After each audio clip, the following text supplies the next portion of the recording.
Doutor Oswaldo, boa tarde, tudo bem? Tudo bom, Solange? Que prazer estar aqui de novo, né? Prazer é meu, doutor Oswaldo, está sendo uma bênção no programa Convívio, né? E o que está muito assim, satisfatoriamente, eu posso dizer, porque ele não falha, gente. Ele deixa de almoçar, né, doutor?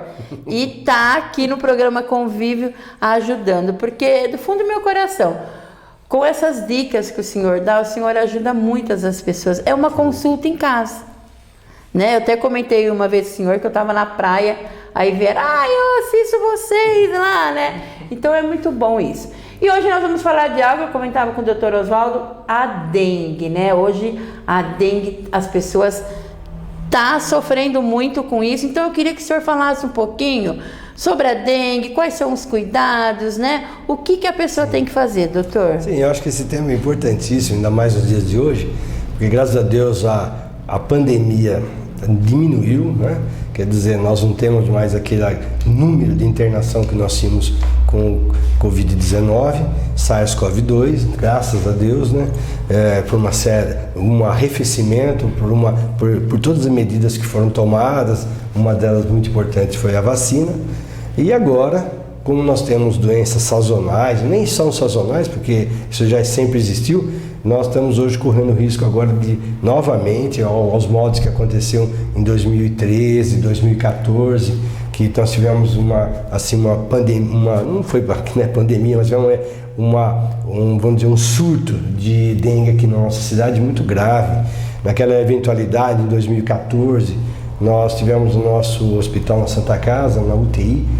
Eu, particularmente, tratei de 8 casos de dengue hemorrágicos grave mesmo. Né? Naquela eventualidade, todo mundo falava em dengue, mas não falava muito na complicação mais temível, que é a dengue hemorrágica. É quando cai um dos glóbulos que nós temos no sangue, que são as plaquetas, e aí o paciente entra em infusões hemorrágicas, em hematomas, petecas, que são aqueles sangramentos que tem na pele. E isso é de uma gravidade muito grande, porque o paciente pode ter hemorragia, e a plaqueta baixando muito, abaixo de 50 mil, nós podemos ter hemorragias espontâneas.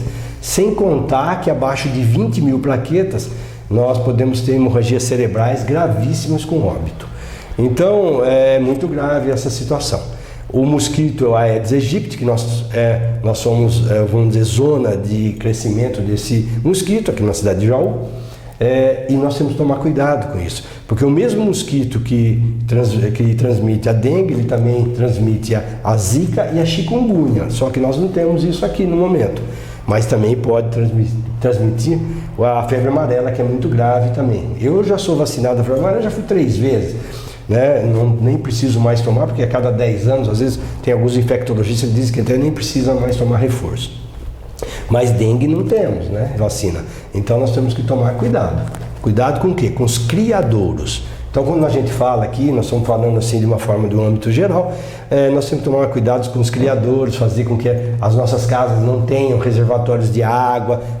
Não é época de chuva, está chovendo muito pouco. Então aqueles recipientes que nós temos de flor, de vasinhos, né? De folhas, isso aí, graças a Deus, nós não temos. Mas nós temos piscinas, nós temos alguns, vamos dizer, criadores naturais, né, poças, nós temos que tomar muito cuidado. Isso é criador de mosquito, e sendo criador de mosquito, uma pessoa que tem a dengue, vai para o mosquito picando ou sugando sangue, ele vai transmitir para os outros membros da família.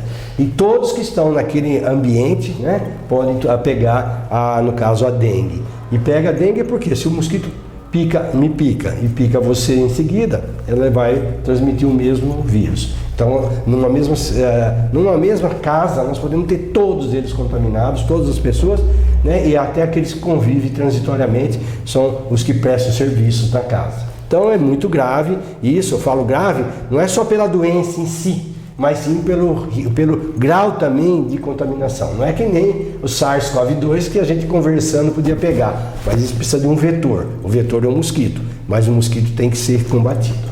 E quanto tempo de transmissão? O tempo de transmissão é uma doença viral, tá? Você é picado, alguns dias depois você entra no pródromo e você pode desenvolver a doença. A doença é caracterizada por febre, dor no corpo, náuseas, muitas vezes vômitos, diarreia, né? Mas a dor no corpo é muito importante, tá? E isso pode evoluir para esses sintomas que a gente só trata com sintomático mesmo, não temos remédios para isso. É isso que eu ia falar, o tratamento. E não pode tomar ácido acetil salicílico, que é AS, aspirina, isso não pode tomar, porque o risco das discrasias sanguíneas ou distúrbios de coagulação grave. Então, por isso que nós não podemos. Só fazer uma analogia quer dizer, uma comparação. Não tem pessoas que têm doença do coração que tomam aspirina? A aspirina é o ácido acetil salicílico, toma de 100 miligramas, que assim, em doses, vamos dizer, medicamentosa mesmo. Esse medicamento afina o sangue, eu vou falar assim como uma explicação. Então, nos pacientes que têm dengue, com abaixo essas células chamadas plaquetas, eles já entram num certo grau de distúrbio de coagulação. E o distúrbio é grave se a plaqueta começar a cair. Então, a dengue pode levar à complicação mais grave, além da desidratação, ocasionada por vômitos e diarreia, dor no corpo, com processo gripal intenso. Eu falo gripal porque é viral, tá? Ele é muito semelhante também a doenças gripais. Pode levar os distúrbios de coagulação, que são as discrasias sanguíneas muito graves, que levam, vamos dizer, a diminuição da plaqueta. E por que diminui? A gente não sabe o mecanismo, mas parece que é autoimune. Nós desenvolvemos alguns anticorpos contra o próprio vírus, ação direta, e destrói as plaquetas. Doutor, quando uma pessoa que está com dengue, ela tem que procurar um hospital? Sim. Quando não acontece? Todos os pacientes têm dengue, se não tiverem sintomas exuberantes ou graves, você pode tratar em casa. É a mesma forma que acontece em gripe, vamos dizer, e hoje em dia nós temos muito infecção hoje por vários tipos de vírus. Os vírus sinciciais respiratórios, que podem dar pneumonia em criança, em adulto também, mais nos idosos. Podemos ter adenovírus, rinovírus, que são os vírus que estão, assim, na moda agora, né? E a transmissão sempre é assim, de contato. Então, por isso que eu acho que ainda o uso de máscara é pertinente. Não é porque acabou a pandemia, nós temos ainda, não foi assim declarado um final total da pandemia, porque nós temos alguns países que voltaram a ter o vírus do SARS-CoV-2. Dois que nós estamos vendo, que é os Estados Unidos e a própria China. Então, eu acho que nós devíamos ainda estar ainda com máscara. Então hoje nós já estamos aqui sem máscara, mas eu tenho orientado todos aqueles que têm um pouquinho mais de cuidado em ir no supermercado com máscara, ir nos restaurantes com máscara, depois vai lá e tira naquele momento ali. Mas eu acho que o contato, ou ficar com uma distância maior, tá? Esse é o cuidado maior, na transmissão, quer dizer, dos processos virais. E nós estamos tendo aí também um surto agora, né, que é da hepatite, uma hepatite em crianças que está apresentando, parece que é pelo adenovírus, não é uma hepatite comum, que a gente chamava de hepatite A, mas são sintomas que o paciente também entra em insuficiência hepática, crianças, e está sendo investigado em São Paulo. São Paulo, acho que Rio de Janeiro, Espírito Santo deve ter alguns casos. E a causa dessa hepatite, me parece que é uma infecção viral pelo vírus do adenovírus. Então, nós estamos na época das infecções virais, frio, aglomerado, as pessoas, então isso é importante que a gente tome muito cuidado. Ainda mais agora, que ainda nós temos alguns casos ainda de SARS-CoV-2, eu gostaria de passar isso. Nós temos ainda que usar máscara, né? Não precisa ficar o dia inteiro como nós ficávamos, mas eu acho que isso ainda denota ainda o uso pertinente em lugares aglomerados. Doutor, aproveitando a oportunidade, né?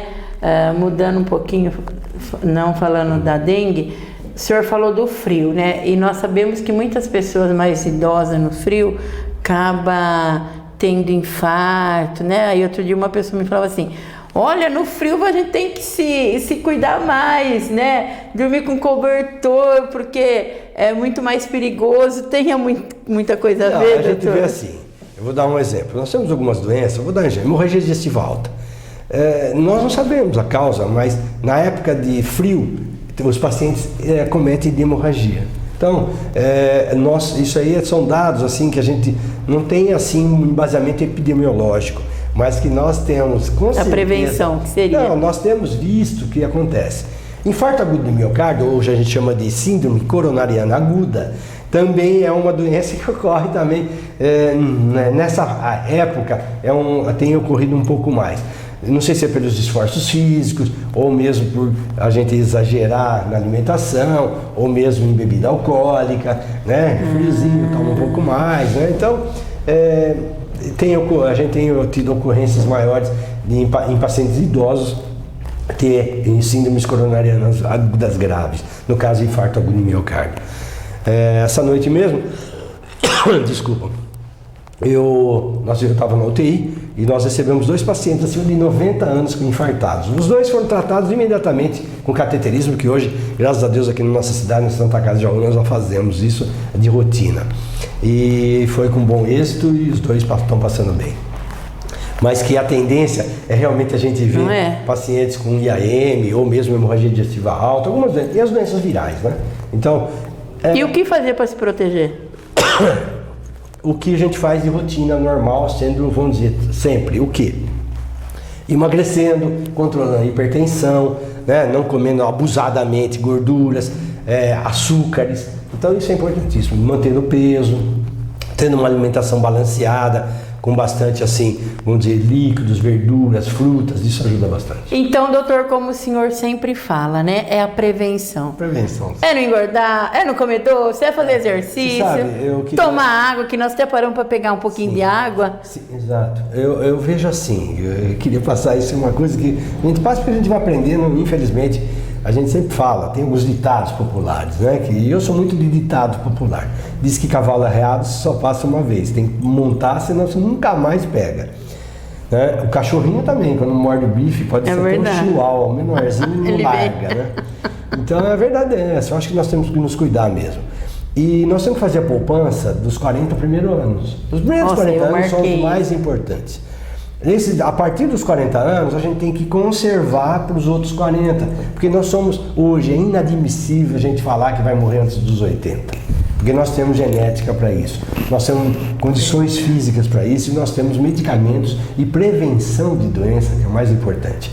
Então, todas essas doenças são previsíveis, ou preveníveis, então a gente pode preveni-las. O que nós temos? Tem uma síndrome chamada síndrome metabólica, eu quero deixar bem claro isso. Nós temos uma síndrome que chama síndrome metabólica, que é os pacientes que têm hipercolesterolemia, que é aumento do colesterol, que tem hipertriglicerolemia, aumento do triglicéridos, são os diabéticos, os hipertensos e os que têm esteatose hepática. Esteatose hepática da minha área, está na moda a gente falar em esteatose hepática, é a infiltração gordurosa do fígado. E isso ocorre porque a gente come em excesso, porque nós comemos em excesso.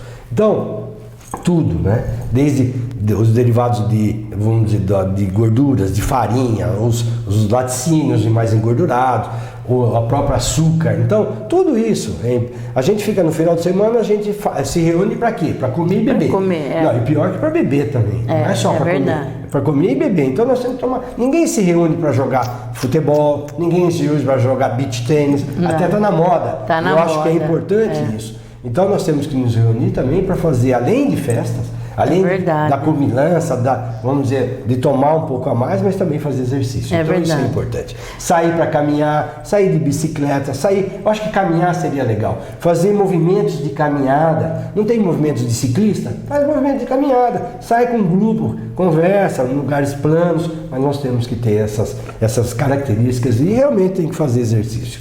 Fazer parte da nossa vida, né? Isso, porque é importante, os primeiros 40 anos para você prevenir para os próximos 40. Tá? Eu tenho lido bastante, a gente tem visto muito, né? E os papers, que são os artigos, falam o seguinte: as mulheres hoje vivem mais que os homens, acima de 80 anos. Né? Graças a Deus, né? E parabéns para vocês que, né, conseguiram. Só que a mulher vive metade da vida com hormônio e metade sem hormônio.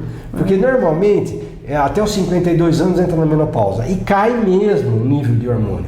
Aí a mulher entra em osteoporose, osteopenia, fica com diabetes, né, engorda. Então tudo isso perde um pouco a musculatura, fica flácido. Então tudo isso é por causa dos hormônios. Dói aqui, dói lá. Vai lá, exatamente. Então isso tem que ser prevenível. Tem pra gente fazer prevenção. Então, e isso faz parte depois dos 40 anos. Então é importante.